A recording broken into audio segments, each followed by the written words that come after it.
প্রিয় ভাই বন্ধুরা, আজকের এই ভিডিওটা অন্তত আজকের এই ভিডিওটা স্কিপ করেন না।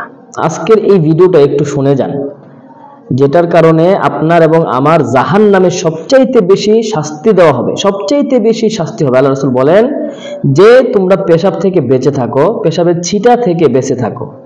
আল্লাহ রাসূল সাল্লাল্লাহু আলাইহি ওয়াসাল্লাম বলেন যে আমি জাহান্নামে দেখেছি যে এক প্রকার লোককে অতিরিক্ত শাস্তি দেওয়া হচ্ছে। আমি জিব্রাইলকে জিজ্ঞাসা করলাম যে হে জিব্রাইল, ওদেরকে এত শাস্তি কেন দেওয়া হচ্ছে? জিব্রাইল আলাইহিস সালাম বলেন যে ইয়া রাসূলুল্লাহ, তারা দুনিয়াতে থাকতে পেশাবের ছিটা থেকে বেঁচে থাকতো না। এজন্য ভাই আমি মনে করি আজকের এই ভিডিওটা আপনার জন্য খুবই খুবই জরুরি জানাটা। দেখেন, পেশাব করার সময় কিন্তু অনেক জায়গায় দেখবেন যে পেশাব শেষ করার পরে আমরা ঢিলা কুলুক ব্যবহার করে থাকি, অনেকে পানি ব্যবহার করি, আবার অনেকে আছে টিস্যু ব্যবহার করে থাকি, তাই না?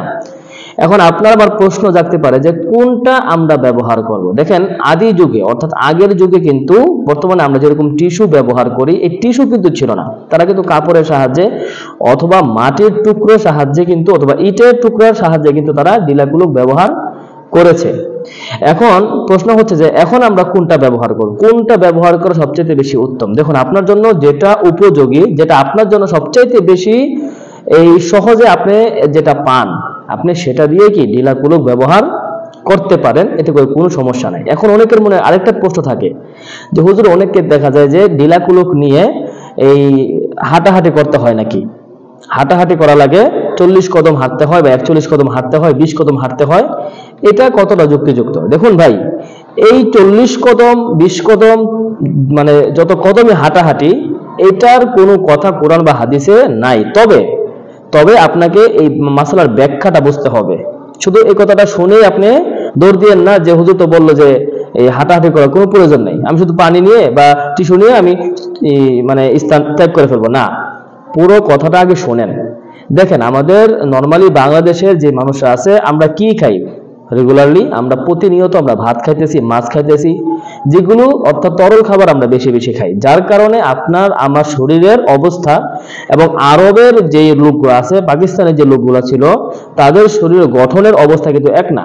তারা খেয়ে থাকে শুকনো খাবার, যার ফলে তাদের পেশাব পায়খানা একটু একটু, আর আমাদের পেশাব পায়খানা কিন্তু কিছু চেঞ্জ আছে। অথবা আমরা যেহেতু তরল খাই, আমাদের কিন্তু পেশাব পায়খানা মলত্যাগ করতে একটু সময় লাগবে। আর ওরা যেহেতু আপনার শুকনো খাবারটা খেয়ে থাকে, এজন্য কিন্তু ওদের এই ইস্তেঞ্জা বলেন, এটা একটু শুকনো টাইপের এরকম হয়ে থাকে। যাই হোক, আমি যে বিষয়টা আপনাদেরকে বোঝানোর চেষ্টা করতেছি, এটা হচ্ছে যে পুরুষের লজ্জাস্থান যে আছে, এখানে অনেকগুলো রগ আছে। প্রত্যেকটা রগ বেয়ে বেয়ে যখন পেশাব নির্গত হয়, অর্থাৎ একটা বোতলে যখন আপনি পানি ডালবেন, উপুত করে যখন পানি ডালবেন, দেখবেন যে বোতলের পানিটা শেষ হতে কিন্তু অনেক সময় লাগে।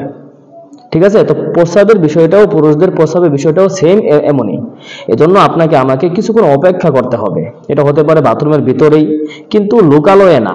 আমরা অনেক সময় দেখা গেছে যে 40 কদম হাঁটি, হ্যাঁ, অনেকে যদি মনে বুঝি ইতমিনান না আসে যে না, আমি মনে হয় না যে আমার এখনো এই পরিপূর্ণ পরিষ্কার হয়েছে বা প্রস্রাবের সিটা পরিপূর্ণ শেষ হয়েছে, এটা যদি ইতমিনান না হয়, মনের মধ্যে প্রশান্তি না আসে, এই মন সাক্ষী না দেয়, সে সময় পর্যন্ত আপনাকে আমাকে অপেক্ষা করতে হবে, যেন পরিপূর্ণভাবে আপনার আমার এই প্রস্রাবের জায়গাটা যেন পুরোপুরিভাবে ক্লিয়ার হয়ে যায়। তারপর আমরা পানি দিয়ে ধুয়ে আরো মানে আস্থা পাওয়ার জন্য বা আরো ক্লিয়ার হওয়ার জন্য আমরা পানি দিয়ে ধুয়ে ফেলবো। তো এটাই হচ্ছে মূলত মাসালা।